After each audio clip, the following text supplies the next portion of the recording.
Bonjour à tous et bienvenue dans cette vidéo où je vais commencer par présenter rapidement les trois fonctions trigonométriques élémentaires que sont le sinus de x, le cos de x et la tangente de x. Et puis je vais m'attarder sur la forme générale d'une fonction sinusoïdale. Et puis pour finir, je terminerai par un petit exemple. Commençons tout de suite avec les fonctions trigonométriques élémentaires.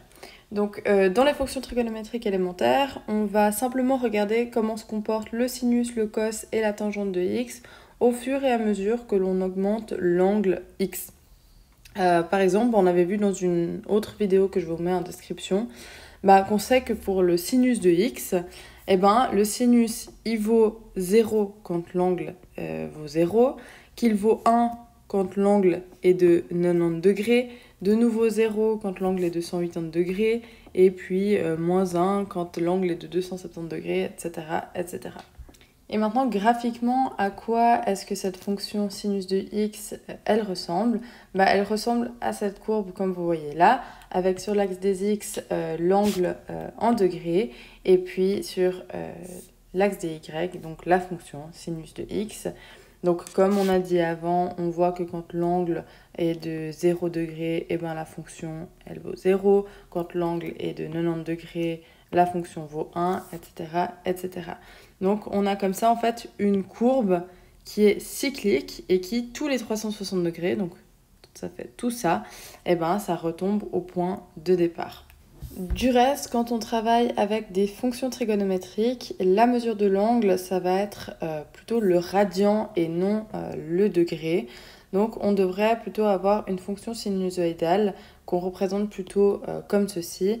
Donc en fait, ça va être la même chose, sauf que ici, au lieu de dire 90 degrés, on va exprimer ça en radian et c'est pi sur 2. 180 degrés, ça va être pi. 270 degrés, 3 pi sur 2. Et puis 360 degrés, 2pi. Et qu'est-ce qu'on peut constater en regardant cette fonction ? La première chose, c'est qu'elle est cyclique ou encore périodique. Qu'est-ce que ça veut dire ? Ça veut dire que c'est tout le temps le même motif qui se répète à l'infini, que ce soit à droite comme à gauche de l'axe des x. Donc là, le motif qui se répète, on voit que c'est le suivant. C'est tout ça. Ici, par manque de place, je ne l'ai pas fait, mais on va vraiment avoir ce motif qui se répète tout du long de l'axe des x.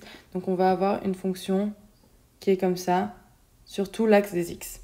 Et puis encore, j'aimerais rajouter que ce motif, ce motif-là, en fait, il va s'étaler sur une distance de 2pi.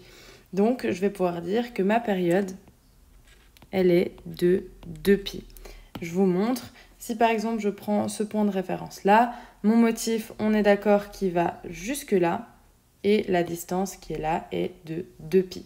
Après j'ai pris ce point de référence ici en 0 parce que c'est le plus simple, mais je pourrais très bien prendre ce point de référence là en pi sur 2 et puis mon motif du coup il va jusque là et cette distance c'est également 2pi. Donc je vais noter que P, donc la périodicité, elle est de 2pi. La deuxième chose que j'aimerais ajouter par rapport à ce graphique, c'est qu'on peut aussi parler de fréquence en disant que le motif y revient une fois tous les 2pi. Donc je vais avoir ma fréquence, que je vais noter F, qui est égale en fait à 1 sur P, donc la période qu'on avait trouvée là.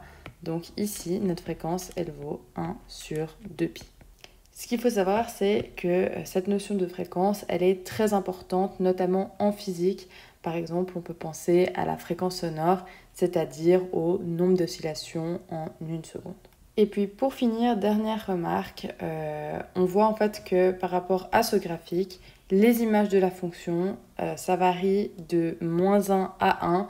On ne va jamais avoir une valeur de la fonction qui se situe au-delà de cet intervalle.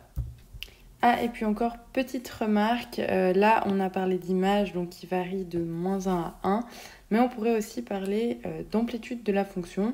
Donc attention, l'amplitude c'est pas le point le plus haut moins le point le plus bas, mais en fait il va falloir prendre la distance depuis l'axe d'oscillation et puis regarder par rapport aux extrémités. On va prendre un exemple juste pour que vous puissiez voir de quoi je veux parler. Donc imaginons qu'ici on ait cette fonction ici en orange qui varie entre 6 et 10. On voit que l'axe d'oscillation, ça va être au niveau de 8. Eh bien, l'amplitude ici par rapport à l'axe d'oscillation, ça va être de 2. Donc, je vais noter A est égal à 2 parce qu'on voit qu'entre 8 et 10 et 8 et 6, on a 2 de différence. Et maintenant qu'on a vu tout ça, j'aimerais parler de la fonction cos de x. Donc ici, graphiquement, j'ai laissé en orange la fonction sinus x et j'ai mis en bleu la fonction cosinus x. Et on voit qu'en fait, il va y avoir un décalage entre les deux fonctions et on va parler de déphasage. Donc ici, on voit qu'on a un déphasage. Pourquoi? Parce que quand l'angle vaut 0 pour la fonction sinus, ça va valoir 0, tandis que ça va valoir 1 pour la fonction cosinus. Et puis pour pi sur 2, ça va être le contraire. Ça va valoir 0 pour la fonction cosinus et 1 pour la fonction sinus. Donc on voit qu'on a un déphasage de l'ordre de pi sur 2. Donc ça veut dire que si on décale en fait cette fonction, si on la décale d'un cran vers la droite de pi sur 2, elle sera confondue avec la fonction sinus. Donc on va justement noter ce déphasage comme étant h qui est égal à pi sur 2. Et puis mathématiquement parlant, on va noter ça comme ceci. On va dire que sinus x est égal à cosinus de x moins pi sur 2. Et puis maintenant, si on prend pour finir la fonction tangente de x, donc qui est égale à sinus x sur cos de x, ce qu'il faut savoir, c'est que déjà, elle n'est pas définie quand le cos de x est égal à 0. Pourquoi? Parce qu'on ne peut pas faire une division par 0. Donc, c'est quand que le cos de x est égal à 0? C'est lorsque on a un angle de pi sur 2, 3 pi sur 2, 5 pi sur 2, moins pi sur 2, etc., etc. Donc on voit que la fonction tangente de x, ça ressemble à quelque chose comme on voit ici en orange. Et maintenant qu'on a vu toutes ces notions, donc période, axe d'oscillation, déphasage, amplitude, etc., on va pouvoir en fait résumer tout ça au moyen d'une formule générale qui va non plus représenter juste le sinus de x ou le cosinus de x, mais en fait n'importe quelle fonction cyclique. Et cette formule, elle s'exprime en général comme suit. Y est égal à A fois sinus de B fois X moins H plus K. Donc dans cette formule, on va retrouver notre amplitude A.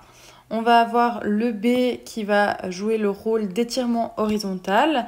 B qui se calcule comme suit, c'est 2pi sur P. Et je rappelle que P, c'est la période. On va avoir le H qui est le déphasage. Et puis finalement K qui est la hauteur de l'axe d'oscillation. On va tout de suite prendre un exemple pour illustrer tout ça. Donc ici, on va supposer qu'on soit face à un phénomène cyclique qui revienne toutes les 3 heures, par exemple le phénomène suivant. Donc ici, on a une fonction sinusoïdale et puis chaque 3 heures, on a un nouveau cycle. La première chose qu'on peut faire, c'est d'essayer de trouver l'amplitude. Donc l'amplitude, on prend l'axe d'oscillation ici et puis on regarde par rapport à une extrémité, donc ici par exemple à 8, et bien ici on voit qu'elle vaut 8 moins 6, 2, ou bien encore 6 moins 4 qui vaut aussi 2. Donc l'amplitude, ça vaut 2. En ce qui concerne la période, on a dit que c'était chaque 3 heures qu'on avait un nouveau cycle, donc la période vaut 3. Le B, on avait dit qu'il se calculait en faisant 2pi sur la période, donc B, ça va valoir 2pi divisé par 3. Et puis finalement, K, c'est la hauteur de l'axe d'oscillation. On a dit que c'était 6. Donc maintenant, si on reprend tous ces éléments-là et qu'on les insère dans la formule, on obtient Y qui est égal à 2 fois le sinus de B, donc 2pi sur 3 fois X moins H plus K qui est 6. Il ne nous manque plus qu'à trouver le h et pour le trouver, on va prendre un point qu'on connaît dans notre fonction. Donc par exemple le point 0,6. Donc quand x vaut 0, ma fonction vaut 6. Donc y vaut 6 est égal à 2 fois sinus de 2pi sur 3 qui multiplie donc 0 moins h plus 6. Ici, je peux simplifier en annulant les 6. J'obtiens que 2 sin de moins 2pi h sur 3 est égal à 0. Je peux diviser des deux côtés par 2. J'obtiens donc sinus de moins 2 pi h sur 3 qui est égal à 0. Or, on sait que pour avoir un sinus de quelque chose qui est égal à 0, il faut que le contenu soit égal à 0, parce que le sinus de 0, ça fait 0. Donc, moins 2 pi h sur 3, ça doit être égal à 0. Je multiplie par 3 de chaque côté, j'ai moins 2 pi h qui est égal à 0, et je divise des deux côtés par moins 2 pi pour trouver le h, donc ça me fait h est égal à 0. Je peux donc réécrire ma formule, y est égal à 2 fois le sinus de 2 pi sur 3 fois x plus 6. Donc voilà, cette vidéo est désormais terminée, j'espère qu'elle vous aura plu. Si c'est le cas, je vous invite à liker cette vidéo ainsi qu'à vous abonner à la chaîne. Et puis moi, je vous remercie pour votre attention et je vous dis à une prochaine pour une nouvelle vidéo.